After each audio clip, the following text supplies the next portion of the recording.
പരീക്ഷ എടുക്കുമ്പോൾ കുട്ടികൾ പേനയും ഹോൾ ടിക്കറ്റും ഒക്കെ ആയിട്ട് പ്രാർത്ഥിക്കാൻ വരാറുണ്ട്. ചിലർ 4ഉം 5ഉം പേനകളൊക്കെ ആയിട്ടാണ് പരീക്ഷയ്ക്ക് പോകുന്നത്. ഇനി പേനയെങ്ങാനും പണിമുടക്കിയിട്ട് പരീക്ഷയ്ക്ക് പൊട്ടിയാലോ?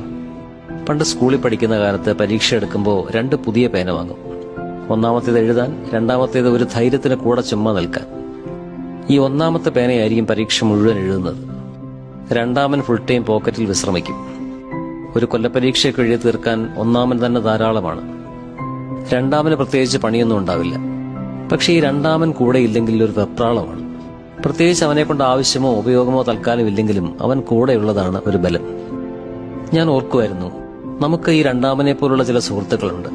പ്രത്യേകിച്ചൊന്നും അവർ നമുക്ക് വേണ്ടി ചെയ്യുന്നില്ലെങ്കിലും അവർ ചുമ്മാ കൂടെ നിന്നാൽ മതി. അതൊരു വലിയ ബലമാണ്. അവരുടെ സാമീപ്യം നമുക്ക് വലിയ ആത്മവിശ്വാസം തരും, സന്തോഷം തരും. അല്ലെങ്കിൽ മനുഷ്യബന്ധങ്ങളെ നാം അളക്കേണ്ടത് ഉപയോഗത്തിന്റെ അടിസ്ഥാനത്തിലല്ലല്ലോ. മനുഷ്യബന്ധത്തെ മാത്രമല്ല, ദൈവത്തോടും ഈ രണ്ടാമൻ ആറ്റിറ്റ്യൂഡ് നല്ലതാണെന്ന് എനിക്ക് തോന്നുന്നു. ദൈവമേ, എനിക്ക് അത് വേണം, ഇത് വേണം എന്നൊന്നും പറയാൻ നിൽക്കണ്ട. ദൈവമേ, നീ കൂടെ ഉണ്ടായാൽ മതി, എനിക്ക് വേറൊന്നും വേണ്ട എന്ന് പ്രാർത്ഥിക്കുന്നതല്ലേ നല്ലത്. വിശുദ്ധ കുർബാനയൊക്കെ നമുക്ക് തരുന്നൊരു ഉറപ്പതാ. ഇമ്മാനുവേലായ ദൈവം കൂടെയുണ്ടെന്ന ഉറപ്പ്.